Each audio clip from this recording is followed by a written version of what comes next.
ഇനി അടുത്തത് SHLD. അവിടെ നമ്മളെന്താ ചെയ്യണമെങ്കിൽ store H&L registers direct. The contents of the register L are stored in the memory location specified by 16-bit address of the operand. The contents of the H register are stored in the next memory location by incrementing the operand. The content of H&L register are not altered. ഇതും ഒരു 3-bit instruction ആണ്. അപ്പോൾ ഇതിൻ്റെ ഒരു example നമുക്ക് നോക്കാം. SHLD 2370H. അപ്പോൾ ഇവിടെ എന്താ നമ്മൾ ചെയ്യണേ, കണ്ടൻസ് ഓഫ് രജിസ്റ്റർ L എവിടെ സ്റ്റോർ ചെയ്യും, 2370ൽ സ്റ്റോർ ചെയ്യും. കണ്ടൻറ്റ് ഈ H രജിസ്റ്ററിലിരിക്കുന്ന കണ്ടൻറ്റോ 2370 അതിൻ്റെ തൊട്ടടുത്ത മെമ്മറി ലൊക്കേഷനിലേക്കാണ് നമ്മൾ കൊണ്ടുപോകുക. അത് 2371 ആവണമെന്നില്ല, ചിലപ്പോൾ 2372, അത് എഴുതി നോക്കിയാൽ നമുക്ക് മനസ്സിലാവും. അതായത് 2370ക്ക് ശേഷം സ്റ്റോർ ചെയ്തിട്ടുള്ള അടുത്ത മെമ്മറി ലൊക്കേഷനിലിരിക്കുന്ന ആളെ എടുത്ത് HL പെയറിലേക്ക് കൊണ്ടുവയ്ക്കും എന്നാണ് അതിൻ്റെ മീനിങ്. ഓക്കെ, ഇനി അടുത്താണ് XCHG. XCHG എന്നുള്ളത് നിങ്ങൾ നോക്കിയേ, അവിടെ നമുക്ക് ഓപ്പറൻ്റ് ഒന്നുമില്ല. അപ്പോൾ this is an implicit addressing അല്ലേ. അവിടെ അതിൻ്റെ മീനിങ് എന്താ, എക്സ്ചേഞ്ച് H&L വിത്ത് D&E. ഓക്കെ, ഈ XCHG എന്ന് കണ്ടു കഴിഞ്ഞാൽ HL പെയറിലിരിക്കുന്ന ഡാറ്റയെ DE എന്നുള്ള ജനറൽ പർപ്പസ് രജിസ്റ്ററായിട്ട് എക്സ്ചേഞ്ച് ചെയ്യും. അതാണ് പറഞ്ഞുള്ളത്. Content of the register H are exchange with the contents of D. L എന്നിരിക്കുന്ന ജനറൽ പർപ്പസ് രജിസ്റ്ററിനെ ഇയിലേക്ക് അങ്ങോട്ടും ഇങ്ങോട്ടും മാറ്റണം. അതായത് ഡിയിലും ഇയിലും ഇരിക്കുന്ന കണ്ടൻറ്റും എച്ചിലും എല്ലിലും ഇരിക്കുന്ന കണ്ടൻറ്റിനെയും അങ്ങോട്ടും ഇങ്ങോട്ടും മാറ്റുക. HL പെയറും DE പെയറും നമുക്കറിയാം രണ്ട് രജിസ്റ്റർ പെയറുകളാണ്. ഇതിലിരിക്കുന്ന കണ്ടൻറ്റിനെ അങ്ങോട്ടും ഇങ്ങോട്ടും മാറ്റാനാണ് XCHG. അത് എക്സ്ചേഞ്ച് എന്നുള്ളതിൻ്റെ ഒരു ചുരുക്കമാണ്. ഈ വവൽസൊക്കെ എടുത്ത് മാറ്റി കഴിഞ്ഞാൽ XCHG എന്ന് നമുക്ക് കിട്ടും. ഓക്കെ, അപ്പോൾ XCHG exchanges the contents of the HL pair and DE pair. Okay, ഇനി എന്താ നോക്കിയേ, SPHL. അവിടെയും നമുക്ക് ഓപ്പറൻസ് നണ്ണാണ്. So it is an implicit addressing. ഇവിടെ എന്താ നമ്മൾ ചെയ്യണത്, the instruction loads a content of HL registers into the stack pointer register. Okay, the contents of H register provide the higher order address. The contents of the L register provide the lower order address. നമുക്ക് stack എന്നുള്ള ഒരു set of memory location ഉണ്ട്. അതിനെക്കുറിച്ച് നമ്മൾ detail ആയിട്ട് നമ്മൾ കാണും. നമ്മുടെ ഏതെങ്കിലും ഒരു മെമ്മറി ഈ പറഞ്ഞ HL പെയറിലെ കണ്ടൻ്റ് എടുത്ത് സ്റ്റാക്ക് പോയിൻ്റർ രജിസ്റ്ററിലേക്ക് മാറ്റാനാണ് നമ്മൾ SPHL. SP stands for stack pointer. Stack pointer എന്താണെന്ന് വെച്ചാൽ എവിടെ നിന്നാണ് ഈ പറഞ്ഞ സ്റ്റാക്ക് തുടങ്ങുന്നത്. നമ്മുടെ മെമ്മറി, നമുക്ക് ഒരുപാട് മെമ്മറി ലൊക്കേഷൻസ് ഉണ്ട്. നമ്മൾ കുറച്ച് മെമ്മറി ലൊക്കേഷൻസിനെ സ്റ്റാക്കായിട്ട് ഉപയോഗിക്കും. സ്റ്റാക്ക് എന്താണെന്നുള്ള കാര്യം നമ്മൾ ഡീറ്റെയിൽ ആയിട്ട് കാണും. അപ്പോൾ ഈ സ്റ്റാക്ക് എവിടെ നിന്നാണ് തുടങ്ങുന്നത് എന്നാണ് സ്റ്റാക്ക് പോയിൻ്റർ സൂചിപ്പിക്കുന്നത്. ഓക്കെ, അപ്പോൾ HL പെയറിലെ കണ്ടൻറ്റിനെ എടുത്ത് ഈ സ്റ്റാക്ക് പോയിൻ്റർ ആക്കണേനാണ് നമ്മൾ എന്ത് പറയണത്, SPHL എന്നുള്ള ഈ പറഞ്ഞ ഇൻസ്ട്രക്ഷൻ നമ്മൾ ഉപയോഗിക്കുക. ഓക്കെ, ഇനി അടുത്തതാണ് XTHL. എന്താണ്, exchange H&L with top of the stack. അപ്പോൾ the contents of the L register are exchanged with the stack location pointed out by the contents of the stack pointer register. The contents of the H register are exchanged with the next stack location. അതായത് നമ്മുടെ stack പോയിൻ്ററിലുള്ള ഒരു address ഉണ്ടാവും, അല്ലെങ്കിൽ ഒരു content ഉണ്ടാവും. അപ്പോൾ അതിൽ നമ്മൾ എന്ത് ചെയ്യുന്നു, stack location, the contents of the L register are exchanged with the stack location pointed out by the contents of the stack pointer register. അപ്പോൾ സ്റ്റാക്ക് പോയിൻ്റർ രജിസ്റ്ററിൽ ഒരു ഒരു അഡ്രസ്സ് ഉണ്ടാവും, അല്ലെങ്കിൽ ഒരു കണ്ടൻറ്റ് ഉണ്ടാവും. അതെന്താ നമ്മൾ ചെയ്യണത്, L രജിസ്റ്ററിലേക്ക് മാറ്റുകയാണ്. എന്നിട്ട് L രജിസ്റ്ററിലുള്ളത് ഈ പറഞ്ഞ സ്റ്റാക്ക് പോയിൻ്റർ രജിസ്റ്ററിലേക്ക് മാറ്റും.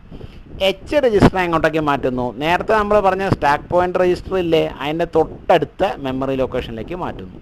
ഓക്കെ, അപ്പോൾ സ്റ്റാക്ക് എന്താണെന്ന് ചോദിച്ചു കഴിഞ്ഞാൽ it is A set of memory locations. Okay, അത് നമ്മൾ പല കാര്യങ്ങൾക്ക് വേണ്ടി ഉപയോഗിക്കും.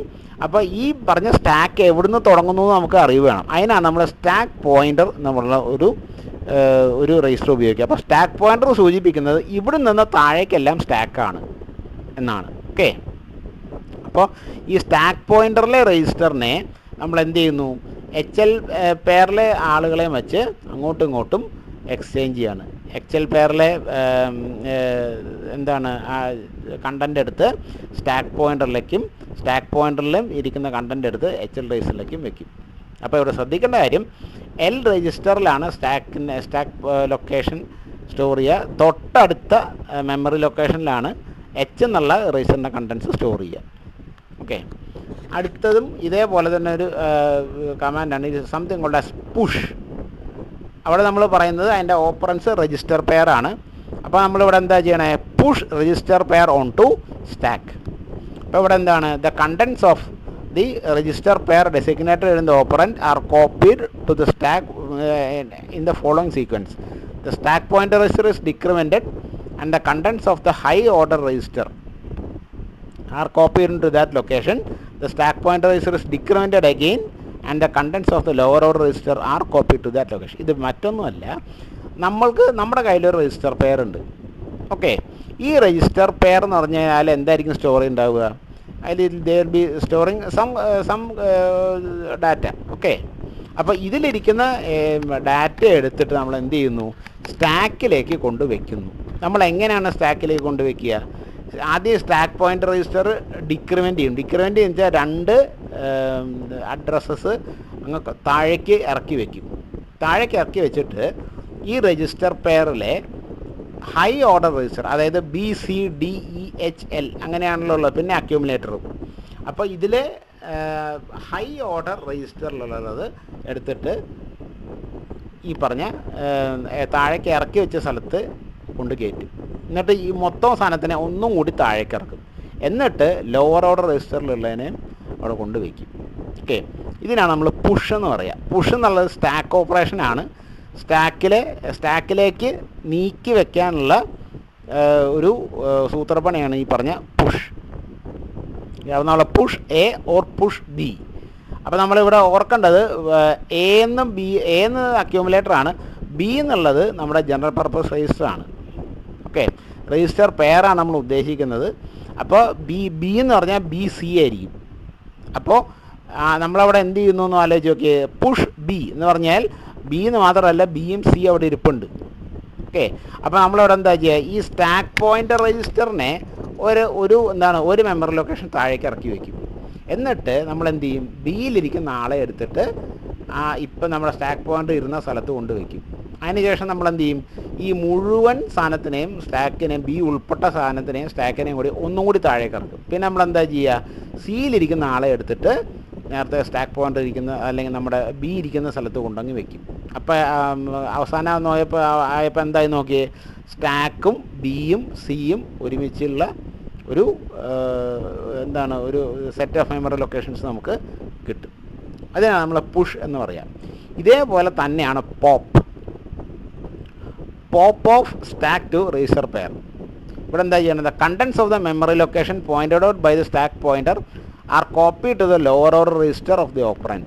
The stack pointer is incremented by 1 and the content of the memory location are copied to the higher order of the operand. അപ്പോൾ ഇവിടെ പോപ്പിൻ്റെ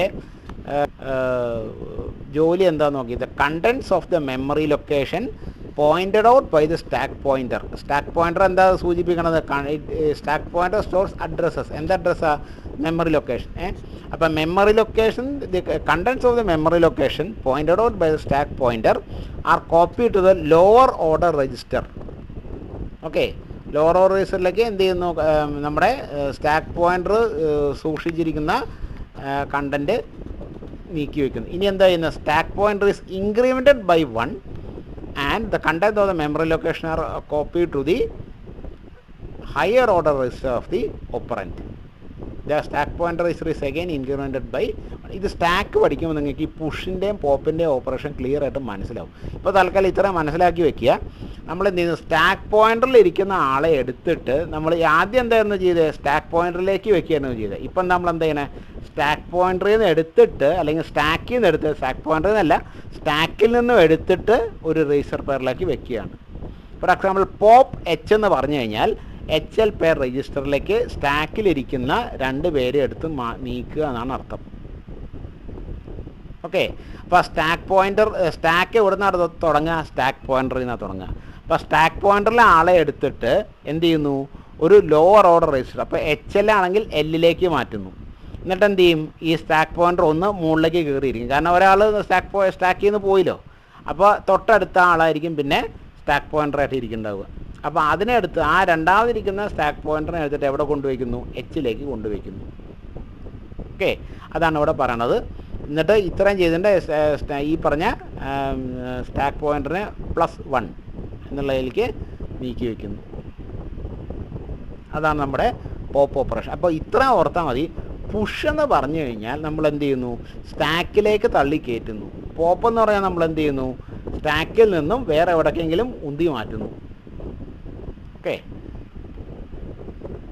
ഇനി അടുത്തതാണ് ഔട്ട്, അതുപോലെ തന്നെ ഇൻ എന്നുള്ള രണ്ട് സ്റ്റേറ്റ്മെൻറ്റ്സ്. ഔട്ട് എന്ന് വെച്ചാൽ എന്തെന്ന്? ഔട്ട് അതിൻ്റെ ഒരു ഓപ്പറൻ്റ് ആയിട്ട് വരുന്നത് ഒരു 8-bit പോർട്ട് അഡ്രസ്സാണ്. Output data from accumulator to a port with 8-bit address. അതായത് the contents of accumulator are copy to the input output port specified by the operand. അപ്പോൾ നമുക്ക് ഇൻപുട്ട് പോർട്ടും ഔട്ട്പുട്ട് പോർട്ടും ഉള്ള എന്തിനാണ്? നമുക്ക് ഈ ഔട്ട്പുട്ട് കൊടുത്തു കഴിഞ്ഞാൽ ചിലപ്പോൾ എന്തെങ്കിലും ഔട്ട്പുട്ട് കാണിക്കുക, അല്ലെങ്കിൽ വേറെ എന്തെങ്കിലും സർക്യൂട്ടറി ഓണാക്കുക, അങ്ങനെ എന്തെങ്കിലും ആയിരിക്കും. അപ്പോൾ ഈ ഔട്ട്പുട്ട് പോർട്ടിലേക്ക് നമ്മൾ കമാൻഡ് കൊടുക്കുന്ന അനുസരിച്ചാണ് നമുക്ക് ഔട്ട്പുട്ട് കിട്ടുക. അപ്പോൾ ഈ ഔട്ട് എന്നുള്ള കമാൻഡ് എന്താ ചെയ്യണത്? ഫോർ എക്സാമ്പിൾ എക്സാമ്പിൾ നോക്കിയാൽ out F8 the contents of the accumulator are copy to the input അല്ലെങ്കിൽ ഔട്ട്പുട്ട് പോർട്ട് F8 എന്ന അഡ്രസ്സുള്ള ഏതെങ്കിലും ഒരു ഔട്ട്പുട്ട് പോർട്ടിലേക്ക് ഇതിനെ അക്യൂമുലേറ്ററിലുള്ള കണ്ടൻറ്റിനെ നീക്കുന്നതിനാണ് നമ്മൾ ഔട്ട് ഉപയോഗിക്കുക. കാരണം എന്താണെന്ന് വെച്ചാൽ നമ്മൾ റിസൾട്ട് എല്ലാം സ്റ്റോർ ചെയ്യുന്ന അക്യൂമുലേറ്ററിലാണ്. ഇനി അക്യൂമുലേറ്ററിൽ നിന്നുള്ള റിസൾട്ട് ഈ ഇൻപുട്ട് പോർട്ടിലേക്ക് ഔട്ട്പുട്ട് പോർട്ടിലേക്ക് കിട്ടിക്കഴിഞ്ഞാൽ മാത്രമേ മുമ്പോട്ടുള്ള പ്രോസസ്സിങ് നടക്കുള്ളൂ. അതിന് വേണ്ടിയിട്ടാണ് നമ്മൾ എന്ത് ചെയ്യുക? ഔട്ട് എന്നുള്ള കമാൻഡ് ഉപയോഗിക്കുക. സോ ഔട്ട് എന്നുള്ള it will take the contents of the accumulator and give it to a output or input port. Okay. അതുപോലെ തന്നെ ഇൻ എന്താ? ഇതിനെ തലതിരിഞ്ഞുള്ള input data to accumulator from a port with 8-bit address. Input output പോർട്ടിൽ നിന്ന് data എടുത്ത് അക്യൂമുലേറ്ററിലേക്ക് കൊടുക്കുന്നതിനാണ് നമ്മൾ എന്നുള്ള കമാൻഡ് ഉപയോഗിക്കുക. For example in 8C, H എന്നുള്ള ഹെക്സാഡെസിമലാണ്. The contents of the input port are read and loaded into the accumulator. 8C എന്നുള്ള input പോർട്ടിലിരിക്കുന്ന data എടുത്തിട്ട് നമ്മൾ എന്ത് ചെയ്യുന്നു? നമ്മുടെ അക്യൂമുലേറ്ററിലേക്ക് വന്നു. അപ്പോൾ ആ ഡാറ്റ നമുക്ക് എന്തെങ്കിലും കാൽക്കുലേഷനോ അല്ലെങ്കിൽ എന്തെങ്കിലും തരത്തിലുള്ള ഇൻപുട്ടുകളോ ആയിരിക്കാം. അത് കിട്ടിയിട്ട് ചിലപ്പോൾ മൈക്രോ പ്രോസസ്സറിനോ ബാക്കി മുമ്പോട്ട് ഫർദർ പ്രോസസ്സിങ് വേണ്ടി വരുമായിരിക്കാം. ഓക്കെ.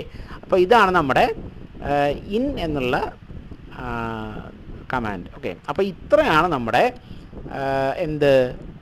ഡാറ്റയെ നമ്മൾ ട്രാൻസ്ഫർ ചെയ്യാൻ വേണ്ട ഇൻസ്ട്രക്ഷൻ. ഡാറ്റ ട്രാൻസ്ഫർ ഇൻസ്ട്രക്ഷൻസാണ് നമ്മൾ ഇത്രയും കണ്ടത്. ഓക്കെ. അപ്പോൾ ഇനി നമുക്ക് ഇത്രയും ഡാറ്റ ട്രാൻസ്ഫർ ഇൻസ്ട്രക്ഷൻസ് നമ്മൾ കണ്ടു. ഇനി നമുക്ക് കാണാനുള്ളത് എന്താണ്? അരിത്മെറ്റിക് ഇൻസ്ട്രക്ഷൻസാണ്. അത് നമ്മൾ അടുത്ത ക്ലാസ്സിൽ കാണും. ഓക്കെ.